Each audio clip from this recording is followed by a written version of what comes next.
Ladies and gentlemen, welcome to episode 7 of Wolf Howls, the interview series where I talk to all people nerdy about games and their views on games.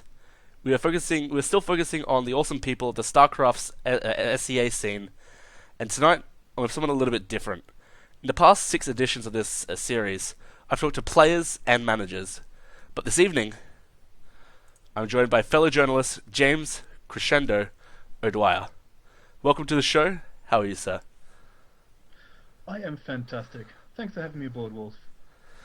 So tonight we're going to focus not so much on your time playing the game, but more so your views on the scene and where it's headed, and talk a little bit about your journalism. So, James, tell us a bit about yourself. You're a man of 32, hailing from Melbourne, Victoria. So, what can you tell us about yourself? Well, probably not a lot to say that's overly glamorous or interesting. I went to school, went to uni, studied psychology there. In country Queensland, there wasn't exactly much psychology work to do, so I ended up doing door-to-door sales for a year. When I moved down to Melbourne, I ended up going to call centre work and now work for Australia Post. So that's the sort of the outside of Star, StarCraft side of me, the day-to-day paying the bills. The rest comes down to my hobbies, really. So, one of your hobbies obviously is StarCraft and gaming. So, how did you get into gaming growing up? I think the way that a lot of us did, hang, hanging out with friends, playing well, back in my day, it was the Atari, then the NES, and the Master System, then the Mega Drive, and the slow evolution of the consoles. Um, my introduction to StarCraft, though, was when I was in high school, and myself and quite a few friends used to get together for LAN events where we'd play Unreal Tournament, Wolfenstein, and StarCraft. And so I've got a lot of nostalgia for the game. Although I only came into StarCraft 2 at the start of 2014. Oh wow! So you're very new to the scene. So tell us a bit about that starting period of when you joined us, because I've been a part of the Southeast Asia scene since a bit before mid 2012. So I've seen a lot of it and how it's developed. So talk about how you got into the SEA SE2 and your time so far. For sure. It's actually funny.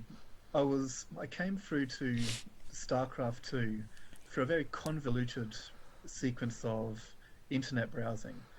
I was watching the Tabletop series by Will Wheaton, and the very first episode featured Sean Day 9 Plot.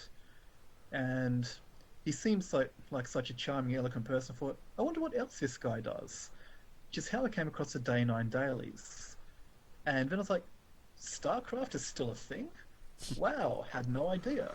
And so I went out, got myself a game, and experienced a massive burst of StarCraft nostalgia from when I was a teenager. And I thought, I wonder if there are any people in Australia who also like StarCraft. This is how I found SC2C.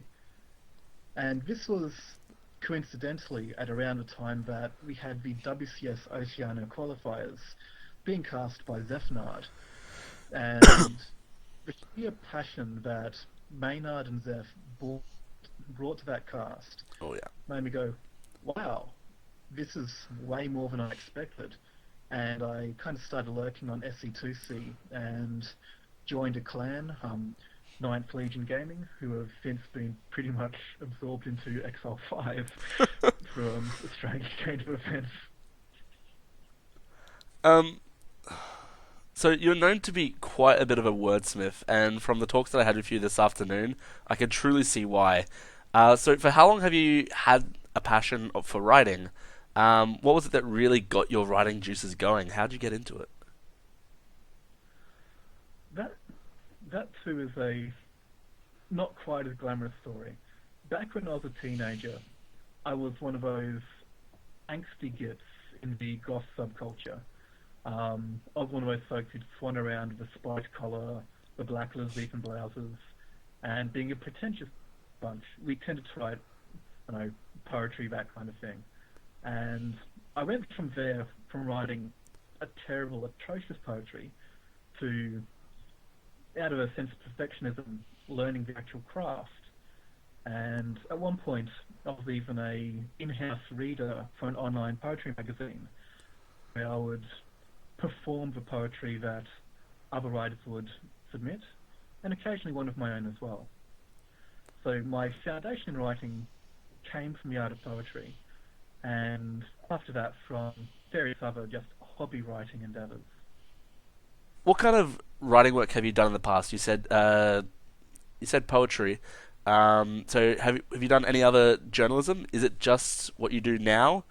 Is the kind of writing that you do, or have you done other forms and genres other than poetry and games journalism? But the switch to interviewing and games journalism is a very recent thing. It was a lot of it had to do with Eddie advertising back in January this year the position for a rider's position for SC2C for the Oceanic Starcraft 2 Championships. And at that point, because I was still quite new to the scene but really enjoying every aspect of Starcraft as an esport, I'd been wondering to myself, what can I do to give something to the community? What skills do I have? It's certainly not as a player. I think it's fair to say that I'm probably one of the worst players in all of SC2C. No, no, no. Um, I trust me. I know worse. It's okay. I haven't met them yet. Feel free to send them to BSG. I'll be glad to win a few games. I'll see if I can Um, convince them to head that way. Lovely. My ego could use the inflation. But so instead of, what can I do as a player of the game? Because at the end of the day, I don't have a lot of free time to play the game to become particularly good. But well, my skills really are of communication. With the kind of work I do, sort of troubleshooting for Australia Post, um, heavy into customer liaison kind of work, communication, um, interviewing, that kind of thing is very much playing to my own strengths when it comes to using the English language. So for well, why not do some tournament write-ups? Why not try interviewing people, see what sticks? And I found that of all the things that I tried, creating that portfolio for the OSC to say, look, would you like me to be one of your writers? What I found I had the most fun doing were the interviews. And so that's why I decided to stick with the interviews as my principal form of writing for StarCraft. And so you recently have become a writer for XL5 and their organization. So what do you wish to be able to bring to X5? So XL5 brought me in as part of their media team, and what I'm hoping to do is expand the scope of the kind of interviews I do. In fact, this coming week, there'll be the first example of one of my non-StarCraft interviews for XL5. You should see that on Tuesday. It will probably be before this video actually goes up to air. Probably, yeah. So, guys, if you're watching this now, it's already on the XL5 website. Go take a look. But what I'm hoping to do is expand my sort of knowledge of just people, pro gamers in Southeast Asia, just the Australian scene, and I love that people get passionate about games, and I like to find out what their thoughts are and sort of what makes them tick, and what their goals are as pro gamers or people who help organize events. Not bad. So for quite some time now, you've been doing a really well written interview series called Behind the Username, and you also have another one, which I'll mention in a sec. What has been the hardest part After of the GG. after the GG? Yes. Um, uh, what has been the hardest part keeping this series alive? Is it finding the right questions to ask, or is there something else that may make it difficult? The most difficult thing in recent time has been threefold. Some substantial health issues which have affected my ability to focus. Working full time can create the occasional lack of ability to fit things in around that. And thirdly, I've had substantial technical issues when it's come to internet access. Um, that's not had as big an effect on behind the username, but certainly for after the GG, where I need to watch VODs, I need to go in, take images, and do so at high quality. It's made it almost impossible. Um, so my after the GG projects have been temporarily put on hold until I can get my internet fixed. But with behind the username, now that my health issues are behind me, I'm launching back into that in a very strong way. And by the time this video goes up, there should be a few more out. So obviously, along with behind the username and after the GG, these two big series that you have done in the past. Um, what is your biggest influence in starting both of these series? Was it just this paid job for SE2C, or did you want to do something like that beforehand? What was the big driving point?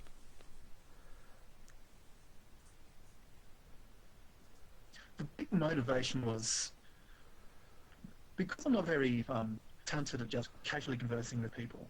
I tend to be very bad at small talk. It occurred to me that a really good way to get to know the people that I see out and about in SE2C, in tournaments and so forth, would be through interviews. Because A, it'd give me a chance to find out about the things I'm curious about, while at the same time shedding a spotlight on those people and giving them a bit more exposure so that they can have part of their story told beyond simply the results of brackets. Um, and I think the thing that keeps me going with it, and will keep me going with that series for quite a long time, is that there are always new people coming into the scene, or people coming back to the scene that haven't been around for a while. And even after a period of time, I may even create a variation of a thing where I sort of catch up with people that I've done previous interviews with, which I'll probably give a different name once I've thought of it. But the main thing is just to get to know these people who, up until that point, had just been a username to me. People who talk shit in the chat box at SE2C. Who is, such and such. Just Yeah, getting to know them a bit better. definitely, and you definitely do fill a void that has been on the SE2C website for so long. For a good year and a bit, there hasn't been that kind of content, and it's good to see that it's coming back, and really well done. Um, so, like me, you must watch quite a bit of StarCraft. Obviously, with the internet issues, I understand that. I come from atrocious internet, not being able to watch a whole lot. Um, but with your eye, where do you see the StarCraft 2 scene in Australia going and the oceanic area? I'm actually really optimistic about that for a number of reasons. In the past year alone, you see a lot of players stepping up, creating the kind of upsets which just make me, as a fan of esport, really excited. Now, XR5 may not thank me for this, but as an example of this was Ryan Jones, Yeah. NXZ, taking the opportunity of a pig who was not on form for the day and exploiting that by playing well on that time and bursting onto WCS Premier as a completely different face on the international scene. And that kind of thing, as a fan of StarCraft in general, is the kind of thing I can point at and say, look, here's a player who stepped up his game Yeah. and, boom, was able to take advantage of a scenario and plant his flag on the international stage outside of sea. If he can do it, so can many other players. There are And many players which, if you look at the recent brackets of ACL, Masters Cups, Leifeng Cups, Seacrafts, there are players who are getting out there and just wrecking face on the good days. You can take a look at Pox, Psyark, many others who are just coming out of apparently nowhere to go, yeah, don't forget about me. I can play really well too. yeah. Um, so where do you see the global scene going then? Obviously, there's the whole decline of StarCraft. Us in Australia, we're growing, but on the global scale, Starcraft is definitely declining. So how do you see the progression going into Legacy of the Void, uh, the esport as a whole going?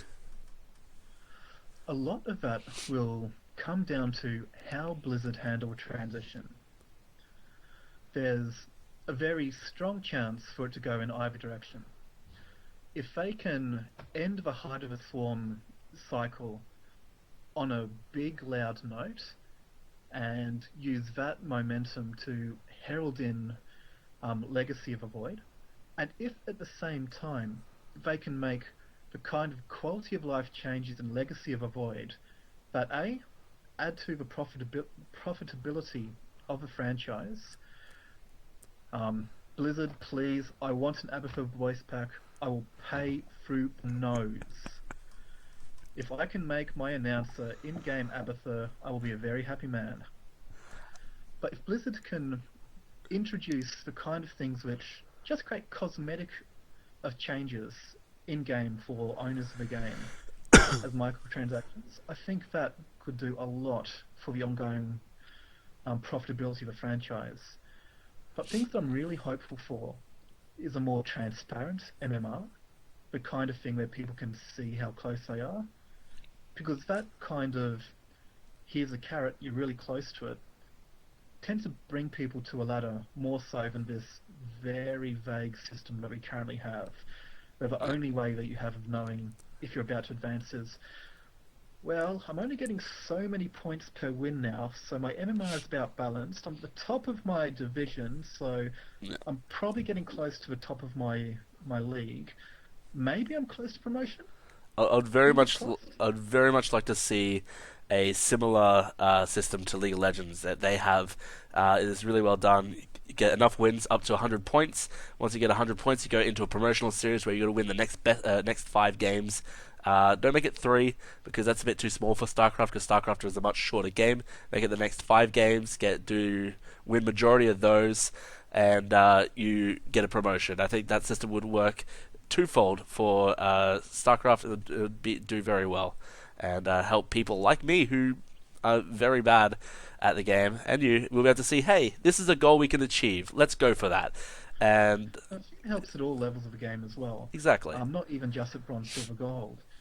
There is a distinct motivational factor of knowing that you are only a certain increment away from achieving a new rank. That kind of thing can drive a person to go, okay, I am this close. I'm going to put in this much practice to make sure I get there. yeah, Um, and also just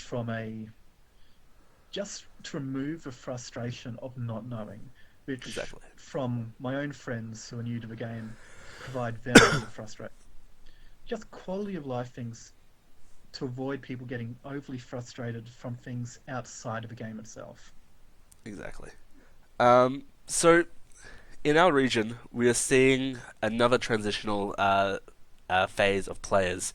About 3 years ago, we saw players like Mafia and Light retiring and hanging up the keyboard and mouse to not so much worry about playing StarCraft 2 and start focusing on their life. Now we're having players such as Pig, who is starting his transition into a caster analysis role, and King Kong, who's still very focused on his studies and would much rather focus on his studies than play the game. So we're now seeing the top dogs currently in the C region starting to go to that transition where are they really the best players in the scene? Of course, we talked about the upset with NXZ. So who is going to be the next generation of the top of C? Who's going to be the next Pig, the next King Kong, the next Petraeus, the next Iagas? Who's coming up? Who do you see rising up? That is a bit of a tough one because there's quite a few, and in all honesty, I like all of these guys. The trouble is remembering all of their names on the spot. So anybody whose name I miss, it's not because I hate you, it's because I have a really terrible memory. Feel free to give me shit for it anyway. But players which I'm really expecting to see take a next step, aside from NXZ, who showed that on a good day he can go face to face with somebody else, who admittedly Pig did not seem quite as crisp that day as I normally would have expected, but even so, beating Pig even on an off day is an achievement. So NXZ, definitely. Other players which waiting to see just take that next step. Ender and Demilov, again on a good day, definitely have what it takes to get to WCS Premier. On the Zerg side as well, Pox has recently shown that you cannot take him out of account just because he's a so-called casual. Although I think he's proven that he's not anymore. No. Um, Law has been really impressive. Lawrence's play has blown me away the last few events I've seen. Alopex as well. He made it through to the Chinese challenger, but due to internet issues, couldn't play his matches. There's a very good chance, I think, of him having made WCS Premier if his internet had not sabotaged his chances. On the topic of non-Zergs, when it comes to veterans, right now, I think it's fair to say that Syak and Azure are probably the next ones to um, sort of step up for that race. Although we've got a few others which are definitely contenders. Yeah. I'm really hoping, of course, this is personal bias, but I'm really hoping to see Runamark continue to go from strength to strength and get up there as well. Um, and as for Protoss, now Pigeon, like King Kong, is focusing on his studies, so may not see him sort of before the end of Heart Heart of of the the Swarm, Swarm. yeah. But Protoss Whites, again on a good day when he's not becoming overly emotional, Probe is definitely one to Actually, watch yeah. out for. If you watch his best of seven series at the end of GMC between himself and Alapex, his gameplay was brilliant. And the game that he had with Alapex on Inferno Pools was one of the most exciting PvZs that I've seen in quite a while. Um, so definitely Probe has it. Um, this may be an unpopular opinion, because his online persona is definitely at odds with the skill of his play. But on a good day, Ash Frustration Yep. definitely has what it takes as well as a Protoss player of quality. Um, It, and again, personal bias. I'd really like to see Namake step up. yep. I keep on telling him he needs to play a more filthy kind of build, but he reckons he has too much self-respect and will play macro every time. But we'll get to them. We'll Well, just gonna keep lock him in a on, room with replays of Hass and SOS. just gonna slowly get a chisel and just start hammering away at Namake and his play. Um, so quickly, I just want to, Definitely like to see more pro. I'd definitely like to see a lot more skilled Protoss yeah, shaking things up in the scene. And just recently, I believe that we did did have another one. Legionnaire came back, and I believe did a lot of damage in the on a second ACL online qualifier. So that kind of gets me excited for Legacy Void as well. yeah, and we've actually seen quite a few players pop up in the message boards as well, coming back. Obviously, we got there was Pox who came back probably. He had a big gap for about a year there. He came back probably last year. And then there was obviously Legionnaire. Then I've seen Light around a bit. He's now found himself a new home. He's no longer still no longer has the immunity tag. So I'm actually really excited to see how these older players, shake things up. Are they going to be able to get back up to the level that they once were? Time will tell with that. So quickly, I just wanted to ask, who do you think is going to win Gamescom? We just saw. I was just watching So while waiting for this interview. don't have to say anymore, mate. Sue, Sue? Yeah, okay, I can agree with that. Fruit Terrence, Sue will win. Actually, yeah, it is innovation. It is okay. Yep, Sue, easy. Like myself and many others around the world, who are so heavily invested in this game, we love it emotionally, and we give so much to it. We give our time, our love, our passion, even our money when it comes to tournaments and events and supporting companies and organizations like ACL. So, do you feel in your time, short time with StarCraft and the scene, that it's been worth your time and money that you've put into StarCraft and esports? Most definitely. Um, for me, if I had to draw an analogy, it would be to know, someone who enjoys AFL a lot and will go out, purchase tickets to see the games and so forth. For me, I really love watching two highly skilled players take both their mental strategy and physical mechanics and putting them to the test with their opponent. And I love the way that can create so many different interactions from game to game. The there's a fantastic blend of both physical ability and mental ability. It's almost as if you combined speed chess with tennis, the kind of mental and physical attributes that these guys have to pull together. And so for me, I wouldn't change a thing. I love watching StarCraft. I love getting involved in the StarCraft esports scene. I love tweeting about it like a rampant fanatic. And I love getting to know people involved in it, um, hence the interviews. If I had to change anything, I would have gotten into it a lot sooner, back when StarCraft 2 was first released. I think that would have been an amazing way to get back into StarCraft 2. But unless I can develop this time machine, I just have to make do with what I've got. Well, thank you, James, oh so much for the interview. Is there any last things you'd like to say? Any shout outs you'd like to make to the finest of organizations across the world and whatnot? You have the floor. Certainly.